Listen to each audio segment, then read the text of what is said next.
기차를 타고 이동 중이시군요. 바퀴가 선로에 부딪히는 소리가 들립니다.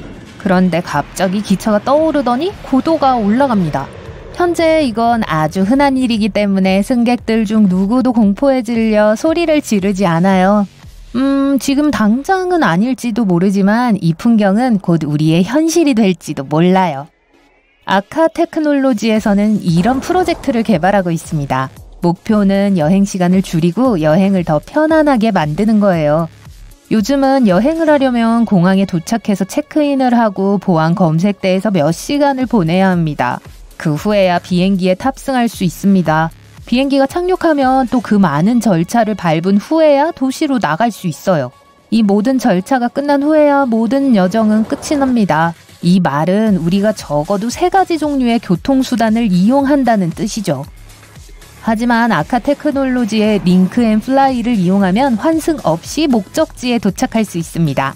에어버스 A320 크기의 열차로 총 4대의 스쿨버스 길이에 162명 정도의 승객을 태울 수 있습니다. 기차이기 때문에 도심까지 바로 선로를 달릴 수 있어요. 그래서 여행을 시작할 때 가장 가까운 지하철역까지만 가면 돼요. 기차를 타면 가장 가까운 공항으로 가는 거죠.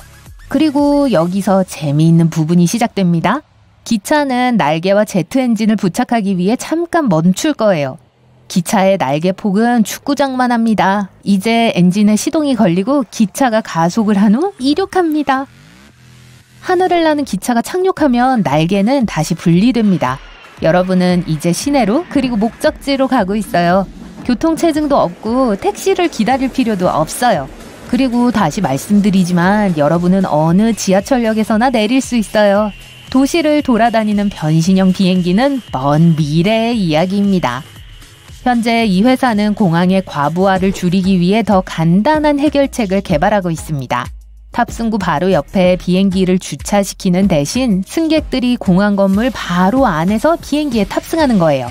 그러면 동체가 활주로로 빠져나오고 엔진이 달린 날개는 물론 조종사가 있는 조종석이 본체에 부착될 거예요. 자, 비행기는 이륙 준비가 되었습니다. 이 시스템을 이용하면 이전보다 탑승과 이륙 시간이 30분 빨라질 거예요. 이 회사에서는 다양한 종류의 이동식 동체를 만들 계획이에요. 단거리 비행의 경우 약 160명을 수용할 수 있을 겁니다. 장거리 및 대용량 항공편을 위해서는 2층 객실이 마련될 예정이고요. VIP 객실은 전용기처럼 커스터마이징이 가능합니다. 그리고 좌석을 모두 제거하면 선실을 화물기로 사용할 수 있습니다. 링크 앤 플라이는 비행 중 기내와 날개가 분리될 경우를 대비한 특별한 안전 시스템을 갖추고 있습니다. 선실 앞쪽과 뒤쪽에 3개의 낙하산이 있어서 자동으로 펼쳐질 것이죠. 속도를 빠르게 줄이는 데 도움을 줄 수 있는 제동 로켓도 있습니다. 이렇게 하면 기체는 천천히 안전하게 내려갈 겁니다. 땅에 닿기 몇 초 전 기내에서는 가능한 한 부드러운 착륙을 할 수 있도록 기체 바닥에 부착된 에어백을 발사할 수 있고요. 더 빨리 여행할 수 있는 또 다른 방법은 에어버스 팝업입니다. 도로와 하늘로 이동할 수 있는 택시의 한 종류인데요. 미래에는 그저 태블릿, 휴대폰, 심지어 스마트 안경으로 그러한 택시를 예약하고 차량이 도착할 때까지 기다릴 수 있습니다.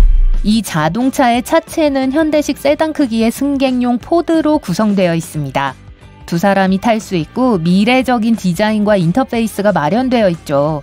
두 번째 부분은 접지 모듈입니다. 일반 도로를 달리기 위한 차대와 바퀴죠. 포드에 탑승하면 그 후에는 인공지능이 모든 일을 대신합니다. 안전하게 차를 조종하고 목적지까지 데려다주죠. 택시에서 내리면 접지 모듈이 달린 포드가 가장 가까운 충전소로 보내집니다. 편의를 위해 시내 곳곳에 충전소가 들어설 테니까 택시를 오래 기다리지 않아도 됩니다. 하지만 목적지가 멀다면 더 흥미로운 교통수단을 이용하실 수 있어요. 첫 번째 경우처럼 바퀴가 달린 포드에 타셔야 해요. 그러면 접지 모듈이 가장 가까운 이륙 장소로 데려다 줄 거예요. 그곳에서 캡슐이 공중 모듈에 부착되죠. 거대한 드론처럼 생겼네요. 탑승용 캡슐이 닫히면 위로 날아올라 접지 모듈과 포드가 분리됩니다. 네, 이건 바로 하늘을 나는 택시예요. 위에서 아름다운 도시를 즐길 수 있습니다. 그런 다음 특별한 플랫폼에 착륙하게 될 거예요. 포드가 접지 모듈과 다시 연결되고 공중 모듈이 다음 주행을 위해 충전하는 동안 목적지로 이동합니다. 로켓은 장거리 여행의 또 다른 혁명이 될 수도 있어요. 현재 우리는 우주로 날아갈 때 로켓을 사용하고 있죠. 하지만 미래에는 이 로켓이 비행기를 완전히 대체할지도 모릅니다. 뉴욕에서 지구 반대편에 있는 상하이로 간다고 가정해보죠.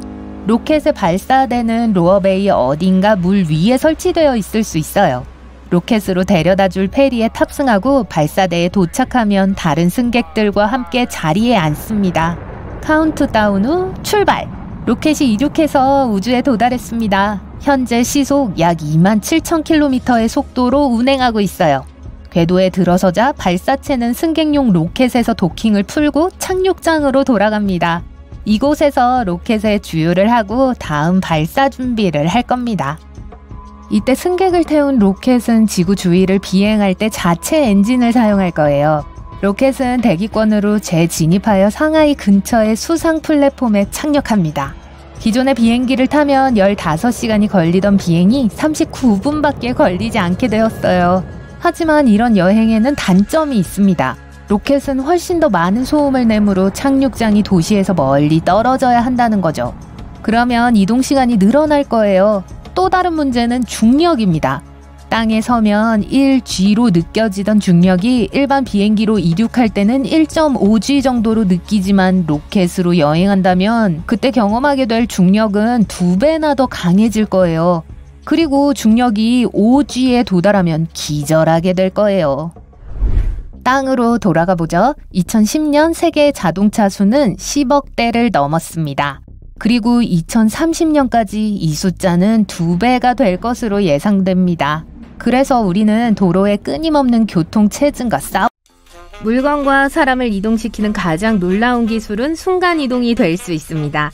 안타깝게도 가까운 미래에 텔레포트 기계를 볼 수는 없을 거예요. 하지만 우리는 도로와 공중에서 자동 조종 장치와 함께 완벽한 자율주행 자동차를 탈 수 있을 거예요. 또한 하늘을 나는 오토바이를 타고 진공열차를 타고 뉴욕에서 로스앤젤레스까지 단 몇 분 만에 이동할 수 있게 될 거예요. 자, 자율주행 자동차부터 시작하겠습니다.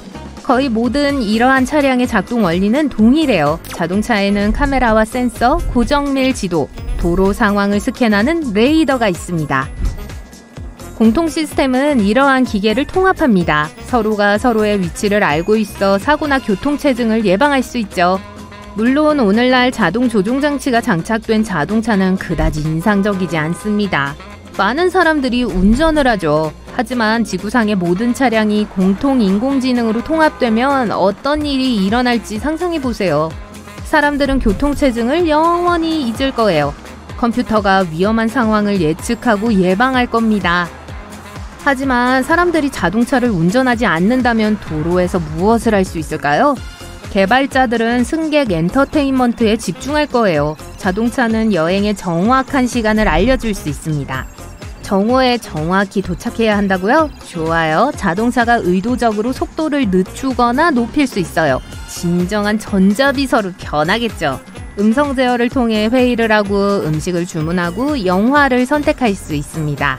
운전석에는 미니 영화관, 게임 콘솔 또는 미니 냉장고가 있어요.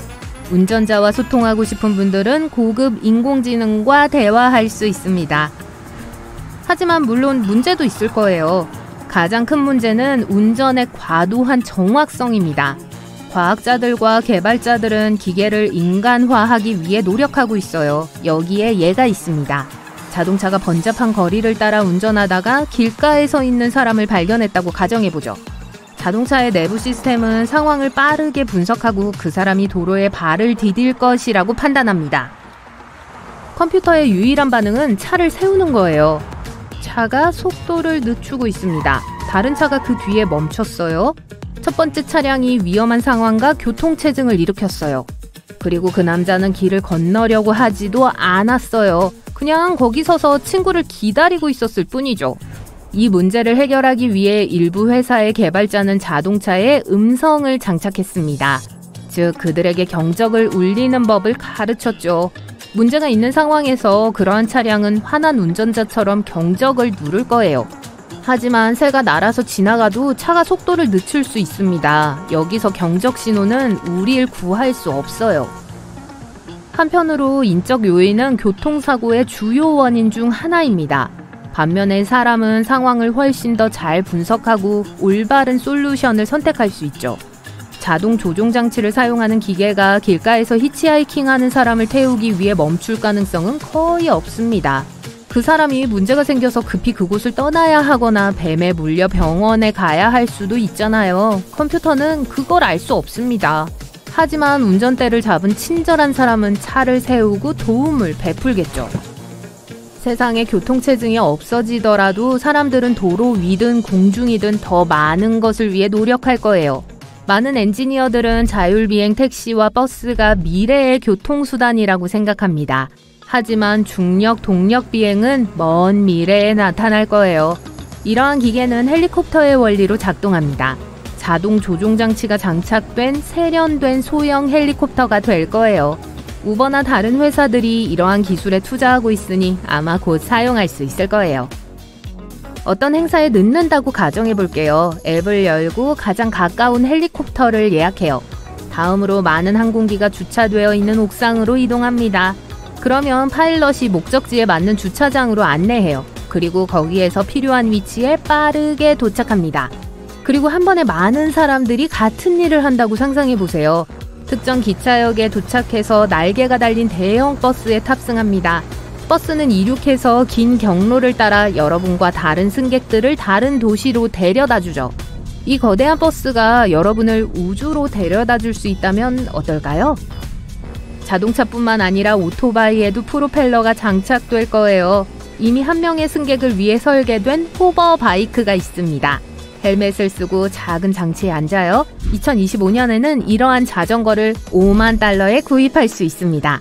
호버바이크는 비행 자동차와 달리 높은 높이로 이륙하거나 고속으로 가속할 수는 없어요. 하지만 미래에는 이 기술도 발전하겠죠. 에어택시와 자동조종 자동차는 공중이나 평탄한 도로에서만 작동합니다. 하지만 산악지형이나 늪지대가 있는 지역을 건너야 한다면 어떨까요? 현대자동차는 이러한 오프로드 지역을 위해 가장 멋진 SUV를 개발했습니다. 바퀴 대신 다리가 달려 있어요. 이 보행 차량은 어려운 구간을 최대한 편안하게 통과합니다. 각 다리에는 무릎이 있고 구부릴 수 있어요. 높은 언덕이나 화산 정상까지 갈 수 있습니다. 곧 상점이 여러분 쪽으로 올 거니까 쇼핑하러 갈 필요가 없어요. 도요타는 이미 어떤 상품이든 매장으로 바꿀 수 있는 특이한 자동차를 만들었습니다. 옷, 식료품, 장난감, 보석 등 무엇이든지요. 이러한 차량은 배달 서비스를 개선하고 여행하는 사람에게 더 많은 편안함을 제공할 거예요. 하지만